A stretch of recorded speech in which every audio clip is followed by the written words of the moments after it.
He's an elite cornerback for Coastal Carolina. The Chanticleers took the country's attention with their 11-1 record in 2020, finished the season inside the top 25 in the nation at the FBS level. It is DeJordan Strong, formerly of the JUCO ranks, led the nation into December in interceptions. This guy has a humongous trajectory in his future, and we're glad to have him here. I'm Bryan Fenley, an anchor for Fox Sports Radio. And DeJordan, when I hear your teammate Teddy Gallagher say, no team in the country has more fun than Coastal Carolina, why is there so much truth in what he says? Because it's so many different personalities within a team.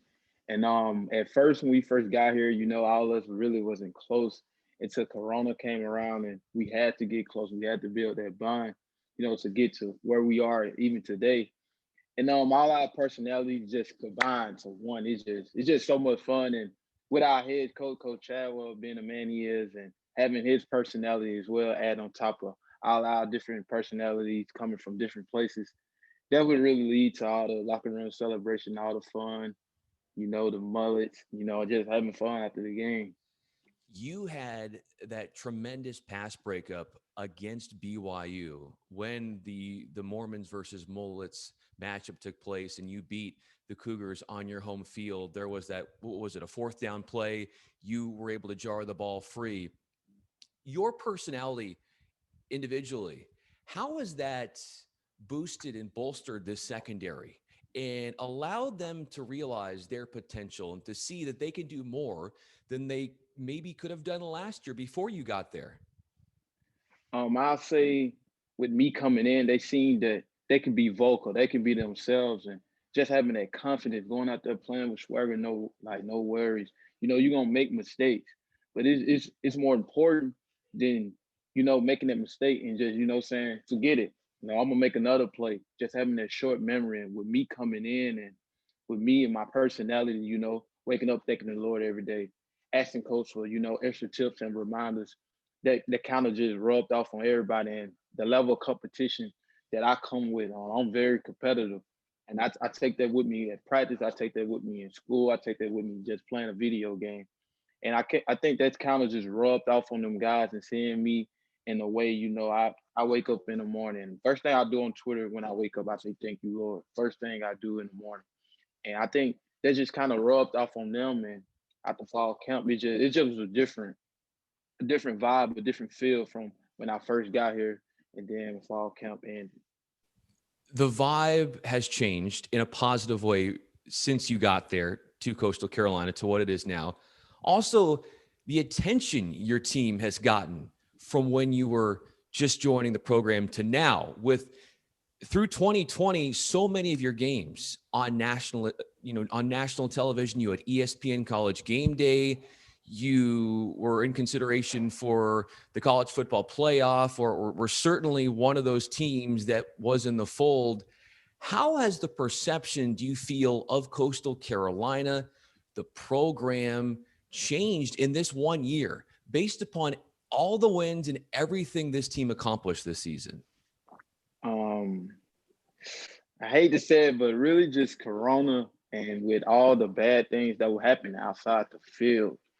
And when we seen all the things happen outside the field, that's when we realized, hey, we got to build unity within this team. So hopefully it can rub off on the community. They see a football player, and they see me, and they see another person, like a white guy with me, and they just see us, you being a unit on that football field. And they just seeing us get over Corona.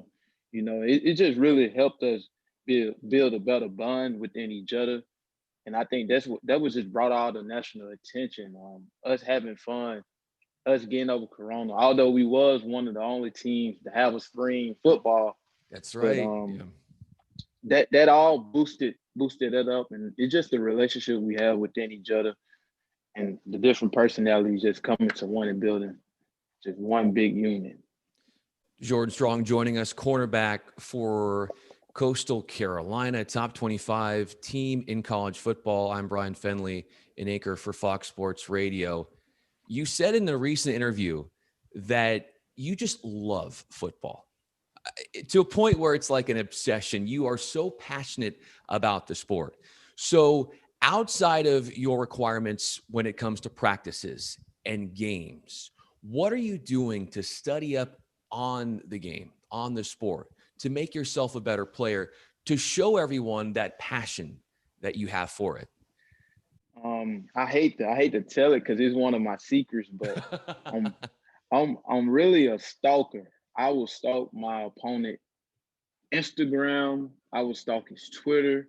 If they post any videos, I'll watch it over 1,000 times. Just this one step.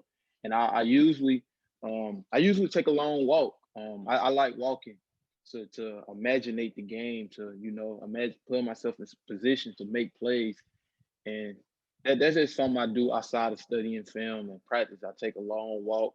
I just get a vibe and a picture of the game, a feel for the game inside my head. I just imagine things happening, myself put myself in position to make plays. And that helped me along the line. Really, I remember in July we had South Carolina, and I just was thinking about catching a game winning interception. And then boom, here come App State, and we in this exact situation I put in my head in July. That's something I really do outside the field.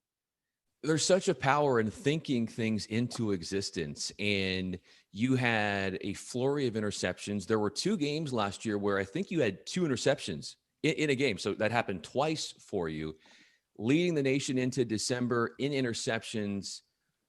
It doesn't seem to be a surprise to you, but what was it like for everybody to see a bit of what you really are capable of and to see the hard work finally showing and how lethal you are on the field? Because I know you've been putting so much work into this and you finally were able to show just a taste, a sliver of how good you can be. I think it was a bit of shock for some people because in high school I primarily played receiver. Back at home, most of my people they even quit. Me like, why you playing DBU? You're a guy that scored touchdowns. That really shocked them, seeing me just catch interceptions because the most interception I caught in the season was like three. But I played safety, so I was able to see the field and be able to, catch picks. I really never caught a pick truly playing corner. Never. I caught like one in junior college. They called it back, but anyways, that just it really was shocking to some people outside of my hometown, kind of because people in my hometown know how hard I work. They see me every day just with a football, tossing around, walking around, just doing what I just previously said about imagining and stuff. But outside of them, my coaches knew what I could do. They just wanted to put inside my head and hey man, you can go out there, you can lead, you can lead the conference in interception. You can be all American.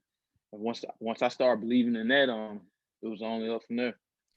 You had said on Twitter that there were times much earlier in your football career when you were younger where there weren't a lot of people that believed in you, but you always believed in yourself.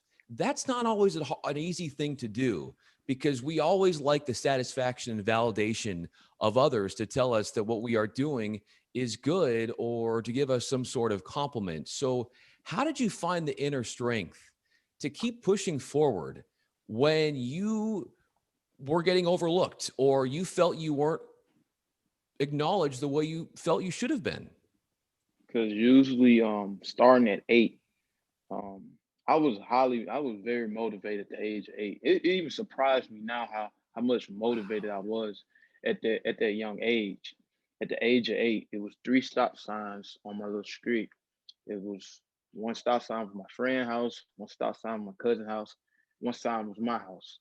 And I'll walk and I'll look at them stop sign. I used to look at them stop sign and say, that's me in high school, this me in college, and the next step can be me in NFL. And when everything went wrong, I'll take a walk and I'll look at them 3 stop signs. Say, when I was in high school, I say, hey, I'm heading to this stop sign now. Just keep believing, keep believing. Don't doubt yourself. You can get to college if you just keep believing you this close to this stop sign. And when I got to college, I walked to both stops. The first stop sign, get the second stop sign. I look at the third stop sign. Hey man, you this close to being an elite player. You this close going to D1. You this close getting to this stop sign. And Now I'll walk to all three stop signs and I'll look across. I'm like, hey, it's on you. You can get to this next place. It's on you. And that's how I really just keep myself motivated and never have self doubt. I never doubt myself. No matter how hard things get, because I already fought adversity in my life. Adversity eases me. I love adversity. I said it. I say it in almost every video. When adversity come, I love it. It made me smile. But that's how I really just always kept myself motivated. It's just three stop signs on my in my hometown that I just used to walk by, and I just used to look at them as, hey, you can get here, you can get here, you can get here. That's how I did it from the age 8 all the way up to now. On your way to those signs, you made the detour to play at Northeast Mississippi and the JUCO route. You looked at this as an opportunity to shine, an opportunity to become even more battle tested and to mold you into a stronger willed football player. What kind of player do you think you've become thanks to your time at the JUCO route that if you hadn't experienced, you might not be able to tap into? Without JUCO, I wouldn't even be here having this interview. High school, this when I said I fought adversity. High school, I lost it. I lost my motivation. I lost my love for the game. Cause I had a great junior year and I just thought I was this and I thought I was that. And I just forgot all the hard work it took, my love from the game at the age 8. That was my time I fought adversity. And when I got JUCO, I had to realize I was like, hey, you here because you forgot how hard you work. You forgot what it takes to put yourself in a good position to make a good play in the game. So when I got to JUCO my freshman year, it was all business. It was all work. I didn't care about what happened off the field or outside the classroom. It was all business. And sophomore year, my coach had a one-on-one meeting with me, Coach Greg Davis. I thank him for it to this day. Had a one-on-one meeting with me about 2 hours, just us talking. He wanted me to be the captain of the team. He wanted me to be a leader. It was something that I always wanted, but I never just picture it happening the way it did. Me being in junior college with a lot of players with crazy mindsets coming from different backgrounds. So Coach Davis gave me that role in January. That whole year I was being a vocal leader. I was talking. I was talking to everybody outside the field, seeing how to do in the classroom. And without JUCO, I wouldn't learn how to, be a leader when it's time for me to be a leader. Being coachable. I wouldn't been able to be coachable without Coach Greg Davis, Coach Kareem Moore in junior college, Coach Anders preaching no loafing on the field, no loafing. Always run to the ball, always give it your all. So junior college really taught me the basic of the game, how to be a vocal leader, how to get out there on that field, talk to your safety, let them know, hey, here come an in route, pick it up. Junior college taught me all of that. And without junior college, without me having to make that stop and route, going through that adversity to go to junior college, I wouldn't be here today. Jordan Strong is with us, star defensive back for Coastal Carolina. I'm Bryan Fenley. You've also been vocal about how much of your success is attributed to your mom and that she kept you, disciplined and stayed on you. How tough was she? You growing up and making sure that you were doing what you needed to do, because obviously you give a lot of credit to her and look what you've become today. I'll say my mom is much nicer than I put her. It's my aunt. It was my mom. I consider I have two moms. My mom, and my aunt, both of them raised me. My mom, she was more on love. She was big on love. My mom was big on. She was a family person. You gotta love your siblings. And my mom really just taught me how to love, and that helped me on the field. But my aunt, she taught me discipline. She taught me, hey, if you're gonna go out there and do something, go finish it. She taught me if you're gonna make a mistake, make sure you discipline yourself because so you won't make that same mistake again. And that's kind of combined with love and discipline with my mom and aunt. It came together, and that's brought me here today. All of these awards after this season came together for you as well. Newcomer of the year and the conference. You might need a trophy case for how many awards you got from your play this year. To see all of these accolades come your way, knowing the challenges it took for you to get just to this point, and you obviously have so many more places to go moving forward, but just to get to this point, how does that sit with you? Um, I hate to say it, I never keep awards. I never keep awards. I look at awards as past tense. it's something I already did. I'm on to the new thing. But I'm very grateful for the awards, very appreciative. And hey, sometimes you gotta give yourself a clap because you did it, you had a great season. But I look at them as, all the hard work I put in, but it's more work to be done. Without, like I said, without Teron Jackson, CJ Brewer, Gerard, Travis, Teddy Silas, without them guys doing what they do, none of them awards could have happened. Because if you don't win, me and you both know none of them things coming. But it's just something I look at as, I'm very blessed to receive. But even without my guys in the secondary, without all the self discipline ourselves, none of that could have been possible. None of it. So I'm very grateful to receive them. So we got the past tense figured out. Let's go future tense. So future tense here. What have we not seen from you on the field that we're due to see next season? Me at 100%. I haven't played 100%. I played at about 50% this year. I couldn't really just play my true game. Credit to Coach Foster. Credit to Coach Foster making me the player I am. Not being able to play like I usually play. I'm a very aggressive corner. I like being aggressive. I like getting my hands on you. I like having going out there talking, having fun. But I really couldn't just do that because I tore my labrum like in junior college, end of the junior college season, and I had to play this year with it.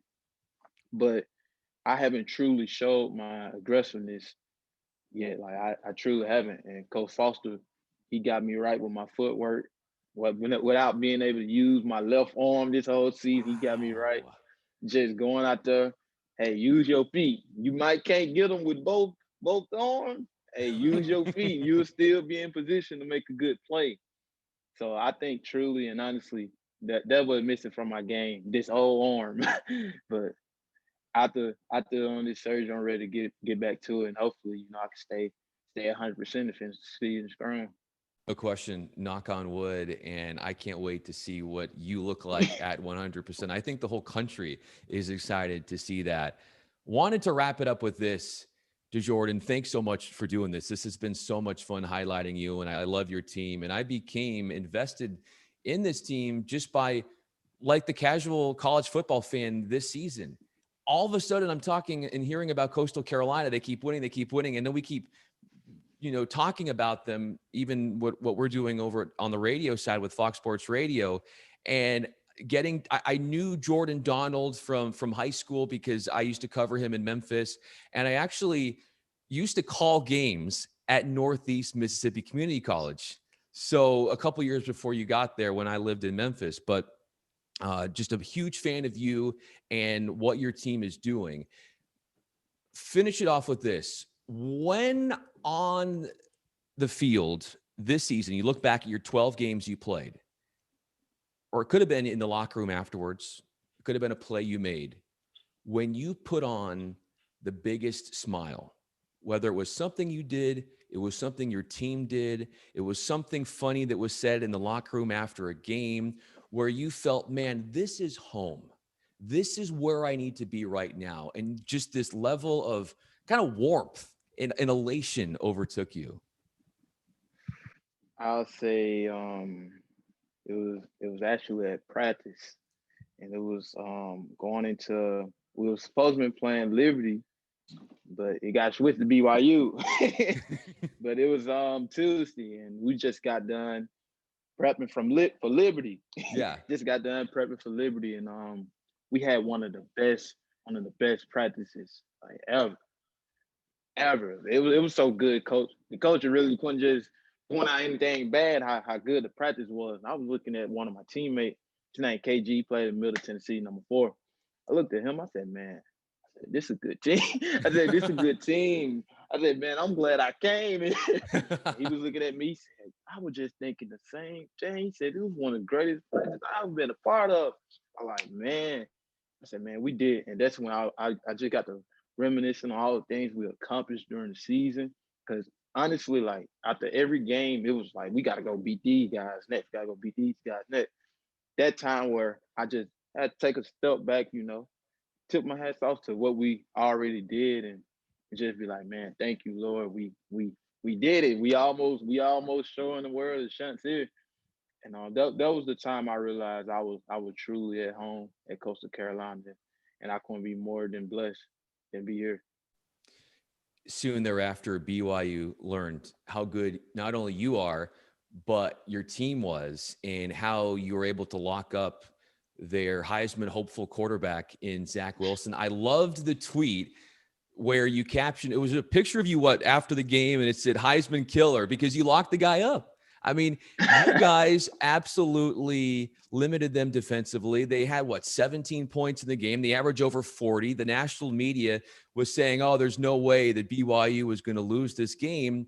But you can't ever discredit the fight of DeJordan Strong in Coastal Carolina. And every single week, you guys proved people wrong. And I can't wait to see what is in store for 2021 as we get closer. And I'm sure we'll be chatting and learning more about all the cool additions to your team and what is due to be an exciting season in 2021. DeJordan Strong, thanks so much Yes, for sir. doing this. It was Thank really you. fun learning about your story, your passion for the game, and why it means so much to you. I'm Bryan Fenley with Fox Sports Radio.